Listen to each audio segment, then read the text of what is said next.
Welcome back to Combat Mission Battle for Normandy for the 6th mission, or the second mission of the second part of the Road to Montebourg campaign. In the last mission, Lieutenant Turnbull stalled the enemy advance at Neuville-au-Plan, giving a German company a good kicking in the process, and now that the 505th Parachute Infantry Regiment has been reinforced by the 8th Infantry Regiment that we led in Part 1, it's time to counterattack. Elements of the German 1058th Grenadier Regiment are set up on Highway N13 to the northwest of town and were engaged in a two-part plan to destroy them and remove the threat to St Mere Eglise. In this mission, two companies of the 505th will advance up the highway to capture a farm named Licornets. At the same time, the 8th Infantry will hook around to the left and get behind them. That's the next mission. So I have here two companies of airborne infantry, Dog and Easy, each of which consists of 3 platoons with a few BAR teams added in, reinforced by a couple of engineer squads and a platoon of Shermans. This is the same platoon as Shermans that we were using in Part 1. I also have a decent amount of artillery in support, two tube sections of 81mm mortars, and a 3-gun heavy battery with 155mm howitzers, which I'm sharing with the 8th Infantry in the next mission. These are set up with Dog Company on the left side of the highway and Easy Company on the right side, backed up by the tanks. These each have their own deployment zones, so if I want to swap units between the flanks, they'll have to move over themselves after the game has started. The terrain is pretty straightforward. We mostly have big open fields bounded by bocage, a very slight rise towards the enemy side of the map, and then the farm of Les Licornets itself. The hedgerows have plenty of gaps for the infantry, and I have enough demolition charges between the airborne and engineer squads to let me blast the way through for my tanks, so the bocage isn't likely to restrict my movements that much. The plan is pretty simple. I'm going to advance on both sides of the highway, pushing from hedgerow to hedgerow and dumping excessive firepower onto any enemy positions I discover. There are a few opportunities for flanking on the right, where the fields subdivide a bit more, but I'll roll with those as I find them and according to the enemy dispositions. I get 250 points for destroying the enemy, and another 250 for securing the Les Licornets objective, plus another 100 bonus points for keeping my casualties below 10%. I want to save most of the 155s for the next mission. I have no forward observers or TRPs, so once the game has started they'll have a 13-minute plus call-in time. That's not very useful in a game that only lasts an hour, where all the line of sight is quite short, so I'm using them to smash the likely strong point in Les Licornets itself at the very start of the game. After this little dose of concentrated violence, things quieten down. To begin with, the only sign of the enemy is a distant sound contact in the back, some kind of engine noise, and some bursts of machine gun fire aimed at my scouts on the left flank. The fire is pretty ineffective and they go to ground in the wheat, disappearing from view, while their backup on the hedgerow spots the enemy machine gun team responsible. This is a tripod mounted MG42 set up in the bocage 450 meters away. That's a fair range, but it's a much more challenging distance for most of my forces than it is for something like an MG42 on a stable firing platform being directed by a spotter with binoculars. I do have the 60mm mortars, of course, one in each platoon, and while they start to lose their accuracy at this kind of range, they're still an effective weapon. That said, despite several 60mm mortar bombs landing nearby with a high chance of causing casualties, the MG opens up when I probe forwards again. This is the first real indicator that the enemy forces here from the 1058th Grenadier Regiment are made of sterner stuff than the Osttruppen we spent most of our time fighting in Part 1. After a couple of minutes and the loss of a Pixeltruppen, it seems pretty obvious that I'm not going to be able to scare the enemy off with light mortars. The range is too long for effective small arms fire, especially with the short-ranged SMGs and carbines mixed into the airborne squads, which means that I'm going to have to close the distance. There's no way I'm doing that with the MG still up and running, so to cover my forward movement I'm calling in a fire mission from one of the 81mm mortar sections. That'll take a little while to bring in, and the mortars will have to be walked onto the target by the caller on the ground, so, with the important exception of a few scouting BAR teams probing forwards to uncover other enemy positions, I'm hanging back on the left. I could bring some of the Shermans over to help out, and deal with the AMG team directly, but I don't know if there are any enemy anti-tank assets over on that flank sighted to take advantage of that gigantic field. I'm not going to find out until I've gotten much further up with my infantry, so for now the tanks are staying on the right flank. Speaking of the right, things are very quiet. It's not until I push up to the second hedgerow that the enemy opens fire. Another MG42 in the sustained fire roll cuts down a scout as he enters the field.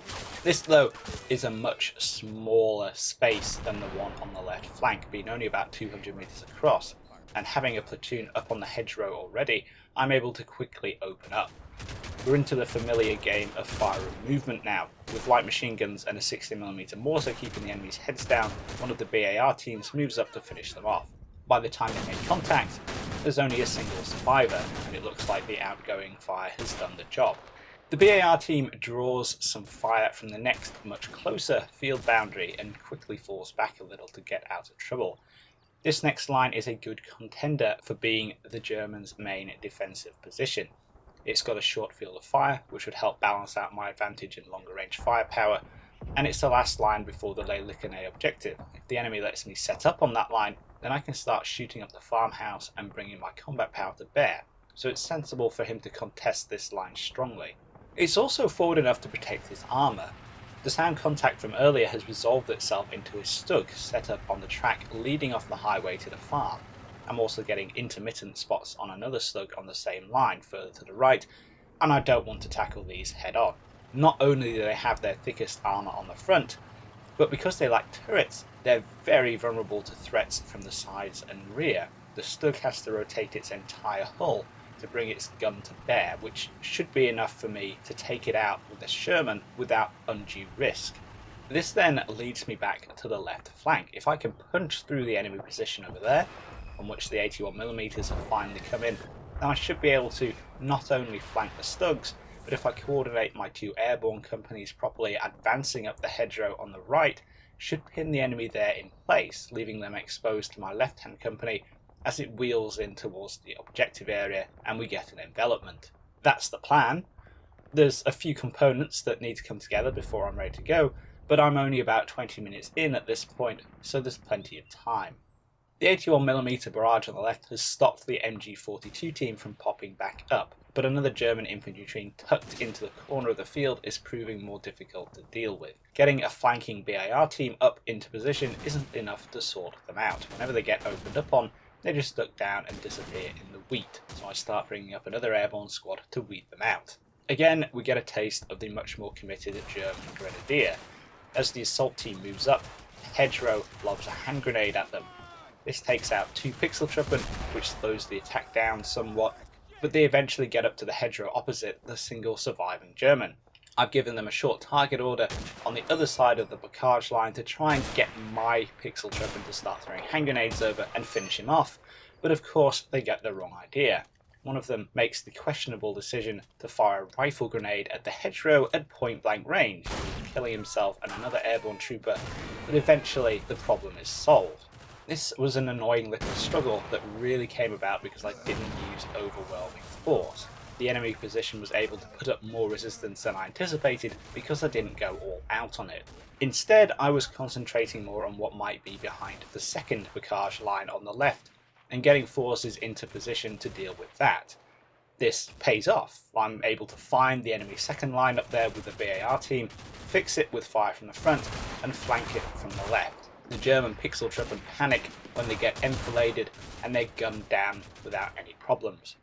This has opened the way up on the left. I've already moved a pair of Shermans over, blasting holes in the barrage and using plenty of smoke to make sure they can cross the highway safely and quickly, and it only takes a few turns to check that the top left is clear.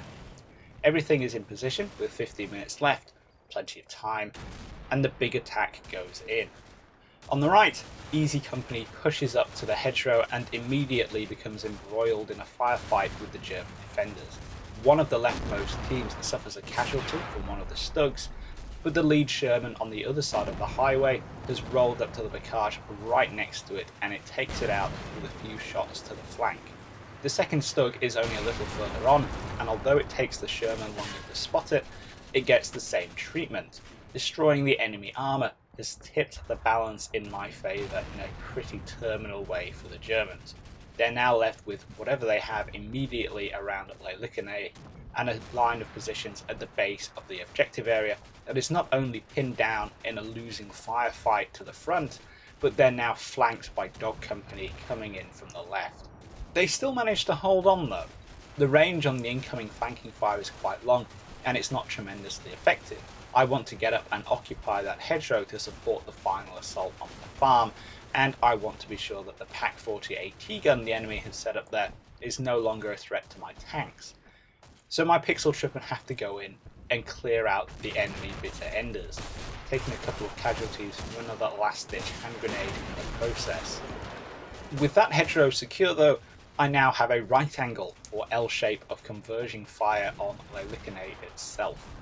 With an airborne company and 2 Shermans on each side, the farm is caught in a cauldron of overwhelming firepower. There is still resistance, but it's scattered and disjointed, only a few teams here and there tucked in the building's rubble or behind the 2 hedgerows near the farm. The solution is, of course, to bring the buildings down, pummel the ruins and systematically smother any possible enemy positions in the hedgerows with fire from the Shermans. I have some airborne teams moving in from the left across the wheat field, but having gotten into position where I can bring all of my firepower to bear on the enemy, he surrenders 1 minute into overtime.